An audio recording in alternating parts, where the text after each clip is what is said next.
From Matthew's gospel, hear these words. Therefore, stop worrying about tomorrow, because tomorrow will worry about itself. Each day has enough trouble of its own. May God's blessing be added to the reading and the understanding of the word. It was worth it. See the movie, The Bucket List? Jack Nicholson, the other guy. I don't go to movies, so I don't know these things. Did you see this? All right. So you know what a bucket list is. The bucket list, the thing, you make a list of things you'd like to do before you die. Jack Nicholson. I don't go to movies because as soon as I saw the title and who was in it, I could tell how it was going to work. Jack Nicholson, the other guy, would be terminal patients. They'd go off and do the bucket list thing. They'd become fast friends even though they were very different. And then one of them would die. There would be the tragic emotional message at the end. Did I get it right? Yep. Perfect. See, I saved myself $12. Any of you have a bucket list? You thought about this? Some, sort of. You think about it. You don't actually write it out because, boy, that's kind of final, isn't it? Oh, my God. I'd like to go skydiving. You know, I would really like to go skydiving. I'd like to go to Rome. I studied Latin in high school, and I had a teacher who impressed on me the beauty of Rome. I'd love to go to Japan. I want to go to Japan. I've been trying to learn Japanese in case I ever get the chance. I'd like to drive my Opel GT. I had one when I was young. It was a piece of junk, and I drove it into the ground. And now I would love, it's a little sports car thing. It's so cool. And I'd love to see the Canadians play hockey in the Forum in Montreal. That would be sweet. If you're not a hockey fan, you don't know. That would be sweet. There's a great appeal to it, though, isn't it? To make a list of things you'd really like to do, to kind of put it down on paper and say, these are the things I'd like to do before I go. It's exciting to dream like that, but it's also a little fearful because it does force us to admit that there's a finality to us, that death awaits us, and we don't like that. We don't like that. So we don't want to talk about death. We don't want to worry about tomorrow. Today's worries are enough.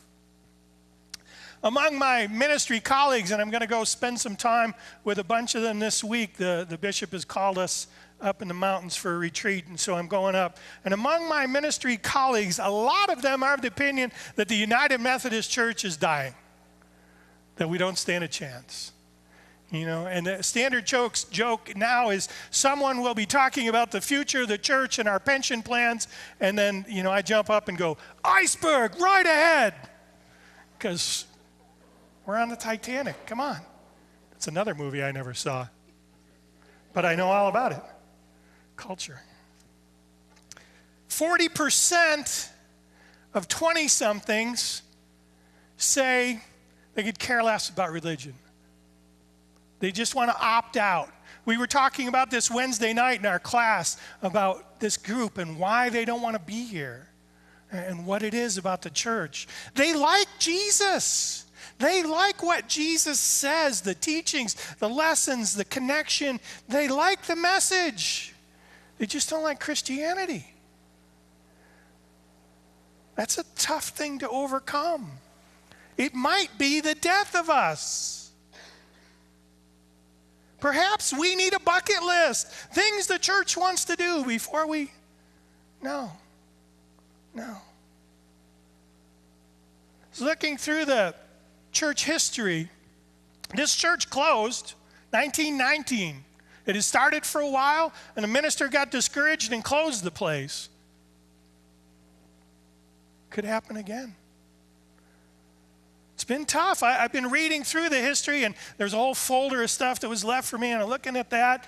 It's encouraging to see that 35 years ago, the newsletter was pretty much the same as it is now. Come to church in the summer, will you? We do great things. We don't close. And we need money to pay the bills. Those messages redound down through the centuries. The Apostle Paul wrote about sending money and coming to church in the summer. I'm pretty sure that letter didn't make it. Church has had its ups and downs. It's been faced with the unknown. And it's a struggle. And sometimes we get paralyzed. And we don't know what to do. There's a great video to this I want to show you.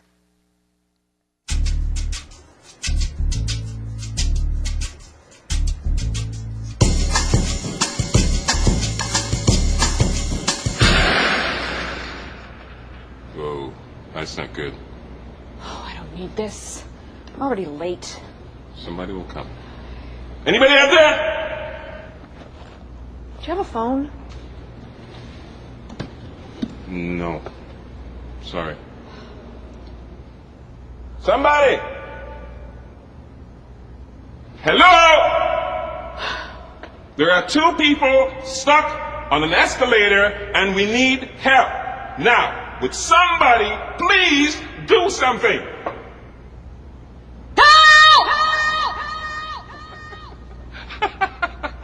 I don't believe this. You gotta be kidding me. I'm gonna cry. Well, there's not enough left to do, is it?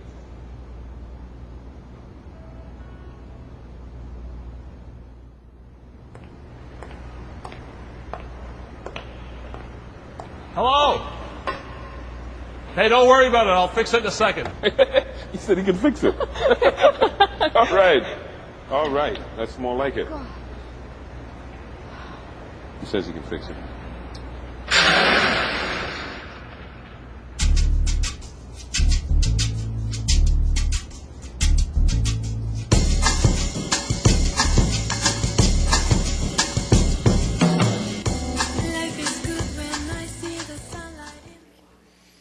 You laugh. But how are we like that? Unable to rescue ourselves. How are we like that? We're so used to the system doing things for us that we're immobilized.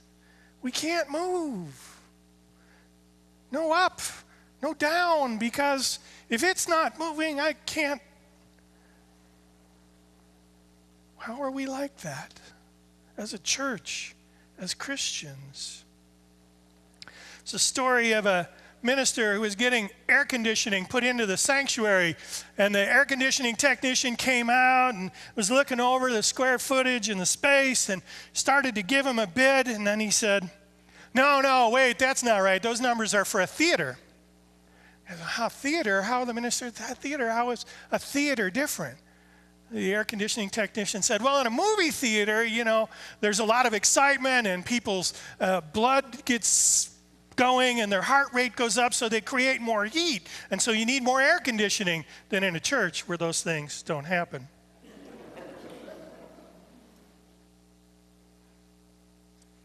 Why is Lakewood United Methodist important? Been asking you this question for weeks now, and I'm going to keep asking you this question because we have to answer it. Is it important? Is it worth saving, keeping alive? There's plenty of other churches around. We could just go somewhere else. Is our unique identity important? Is it worth saving? Is it worth doing what it will take to save it? Is it? The world is changing. It has been steadily. The reason the church struggles is because the church tends not to want to change with the world. It's kind of like standing on the riverbank when the flood is coming. And you can say, nope, that flood's not going to hit me. Or you can turn around and say, nope, that flood's not going to hit me because I can't see it. You know what they call people like that? Drowned. You can deny it, but it's still going to rise. The world is still going to change. So instead, you go to your house and you turn your house into a boat and you survive. You survive. Instead of drowning. Is Lakewood United Methodist important? How would we know? From your statements? From your actions?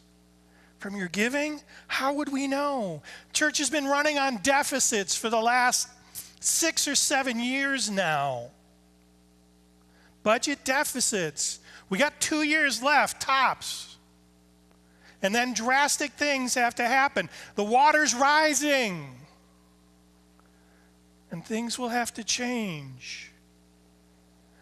When we were in Ireland, we visited ruined churches. They were ruined churches everywhere. Or they were museums. Go to Europe. Churches everywhere are museums. They're not churches. Is that what we need to do, is become a museum? I'm not sure. Or are we willing to offer people an inspired encounter with God? Are we willing to raise people's heart rates and blood pressure and body temperature so we have to add to the air conditioning because there's so much going on in here and over there and in the back and in the bus? Is there so much going on here that they can't make a museum out of it because we're wearing out the carpet? Because we built a boat to float into the 21st century. An inspired encounter with God is what is needed. Think about it. Who comes to our door on Sunday morning? Who comes to visit us? People are looking for community. People moved into our neighborhood and are looking for community. Are we willing to give them that community? Didn't think so. Try again. Who comes to our door? People who are broken, whose lives are falling apart, and they grasp at some relationship with God as a way to make sense of the tragedy that is their lives. Are we willing to heal the broken? That's better. Think about it. Who comes to our door? Young families for whom church is a new thing, who have never gone before, never experienced it, but heard about it, and are looking for a way to make meaning in their lives. Are we willing to give meaning to people lost and alone? Getting better. There's broken and hurting and needing and searching people out there, and they keep coming. They visit us all the time. We're worried about tomorrow. Let's worry about today. I asked you to fill out the cards about what your hopes are for the future. I really hope you'll do that because I want to put them up, and I want you to take a moment and read what's already up. It's essential. We have a vision for the future. Where there is no vision, the people perish. My vision, what could happen, what I'd love to see happen here, 400 in worship every Sunday. Why not? Fill this place up. We got 250 chairs. We could fill it up. 2 services, 3 services. Would you sing twice? All right. 600 active members in this church. I don't think we can fit any more mission trips into the schedule, but if we can, I don't want to have to see Jim begging for people to fill out the Interfaith Hospitality Network thing anymore. I want it filled out. I want to see us waiting lists to serve. I want to see a balanced budget. Those are my dreams, and it's not a bucket list before we die. It's a vision of the future of what honestly could be. The pieces are here, and we can make it happen because the Spirit of Christ shines in this place. There is light in the darkness,